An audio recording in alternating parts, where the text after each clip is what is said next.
Well, there was big news, of course, over the weekend involving the former Navy SEAL, Eddie Gallagher, and the interaction between President Trump and the Navy. And the upshot of it was, and I want to just talk briefly about this because it really has to do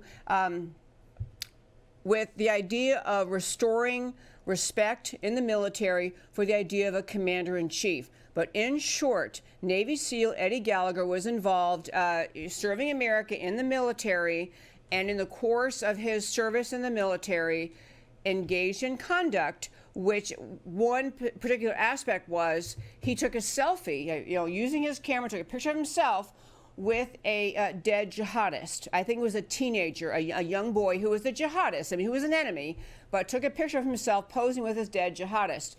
This does apparently violate protocol in the military. I am not arguing about that protocol. I don't want to go through the whole story because the relevance of bringing it up today is not really what he did so much as what we've come to expect for the military and what we need to restore in the military. So the particular story is that Defense Secretary Mark Esper fired Navy Secretary Richard Spencer. This happened yesterday. So Richard Spencer, the Secretary of the Navy, fired by his superior, Defense Secretary Mark Esper. And this is over their handling of the case of this Navy SEAL, Eddie Gallagher. He was actually accused of several things, including having been the one who killed this young jihadist. And during the course of his trial, he was found, someone else came forward and said, no, actually, he didn't kill that jihadist, I did.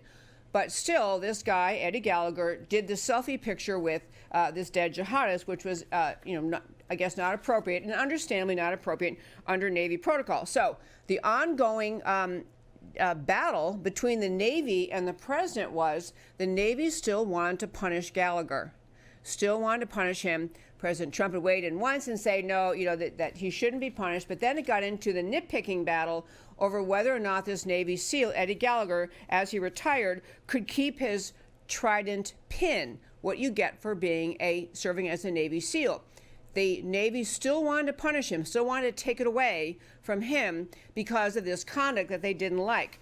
What I want to get around to saying about this is it's an extremely interesting case, really getting down to the idea that in the military, you simply must have a commander-in-chief.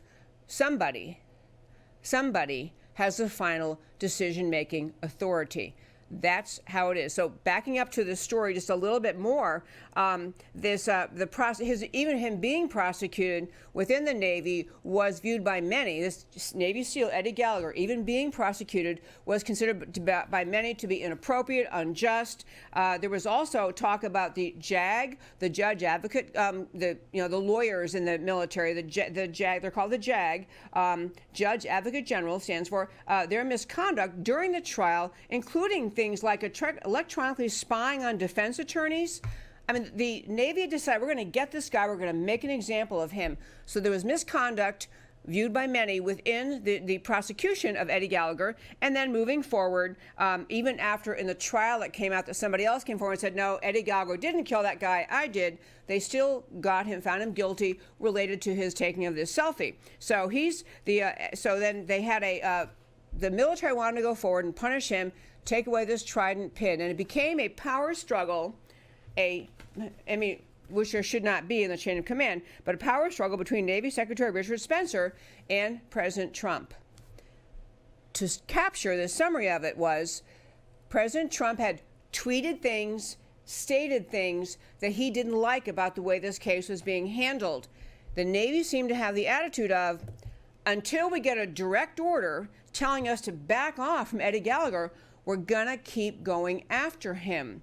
And so, and there was even talk, and I guess the Gallagher, not Gallagher, but the Spencer is denying this what I'm about to tell you, but there was a story out saying that Spencer basically went to the White House and said, back off, President Trump, from hassling us in the Navy about how to deal with Gallagher, or I might resign. Now, he says I never said that, but the bottom line was he was finally forced to resign yesterday.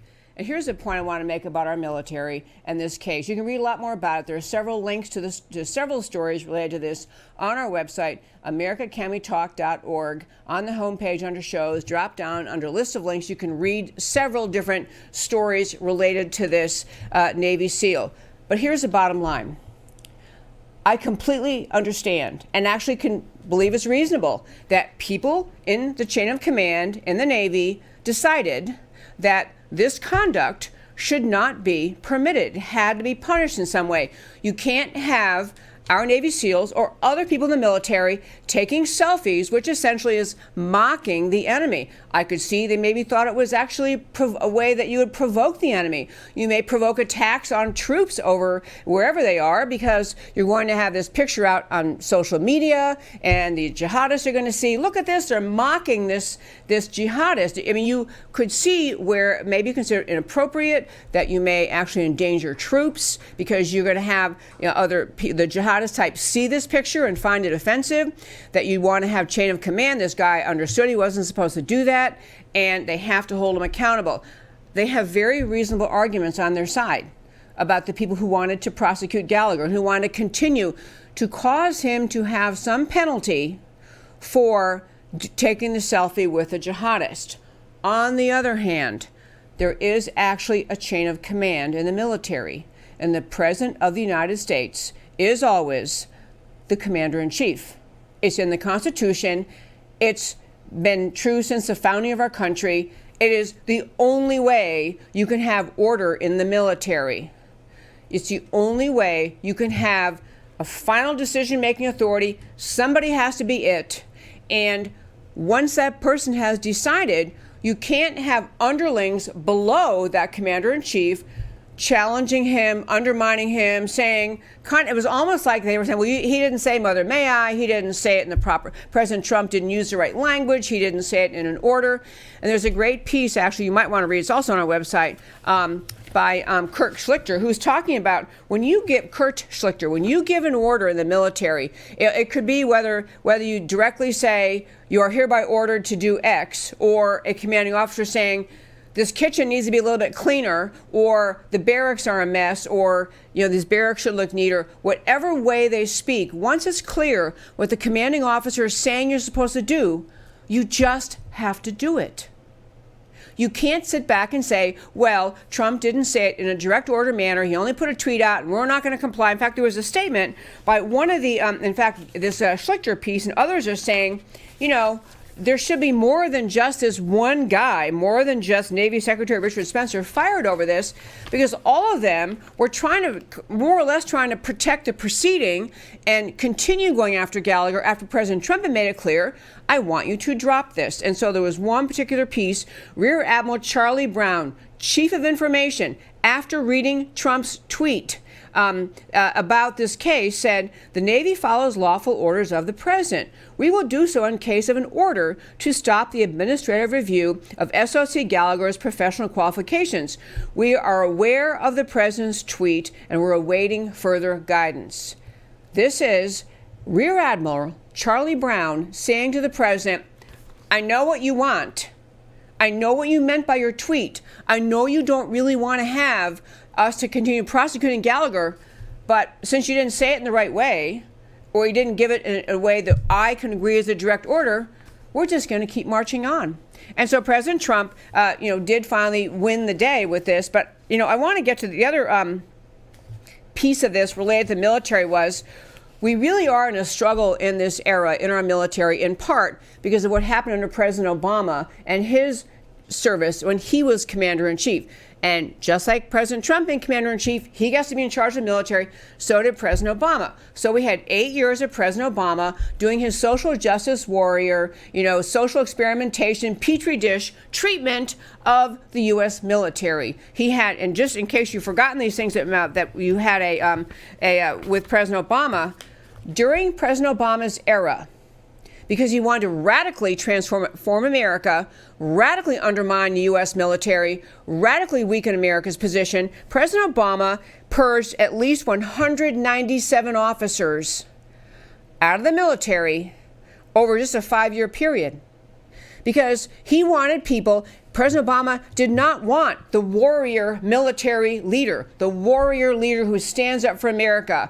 He did not like people who had backbone and strength and courage and were going to fight for America. And frankly, a lot of people have that background courage, background and backbone and courage to fight for America mindset. did not really want to play games or play ball with the idea that Obama had of turning the military into this, social experiment related to transgenderism and funding transgenderism, and people should be allowed to serve in the military even though they're in the middle of transition, and all the other junk that President Obama tried to infiltrate our military with. You had people in the military didn't like it. President Obama, some of them, I'm sure, maybe most of the ones he removed were people he knew didn't like his policies. The point is, what President Trump now has in front of him is a military where many of the warrior leaders are gone, where you have now military leaders who survived, assuming they're senior enough to be admirals and generals, they survived the 8 years of Obama. They may not be on the same page with President Trump. President Trump has to deal with the military as it is when Obama was done purging all the warriors, or many warriors out of it. He's got to deal with the military now. And again, not just in a specific case, as in this case, say, I'm the commander in chief and this is what has to happen. Really, what President Trump needs to do is a far deeper thing. He's reasserting with the role of the military, the meaning of the military, the way the military has to fight. And he's saying, if I say you're done hassling Navy SEAL Eddie Gallagher, you're done hassling him. And don't keep picking at him until you bring about ultimately the firing of this one guy, Richard Spencer. So it's a battle in our military to, number one, understand, to wrap up this topic, but to, number one, understand whoever the commander-in-chief is the commander-in-chief. The Navy officials playing games with, being picayune over whether President Trump actually precisely issued an order, or did he kind of say, I don't like this? These are people who have a little bit more of the, I don't have to listen to him because I don't like him attitude. President Trump needs to has been reasserting the American military's importance in our country, the importance of its being funded and armed and staffed and carrying forward very much in the many, many ways in which President Trump was draining the swamp and putting America back on track. He's putting the role of the military back on track and saying, we're not going to be, this is not about a social experiment, petri dish military where we're going to run every single possible left-wing social justice warrior latest tactic into our military.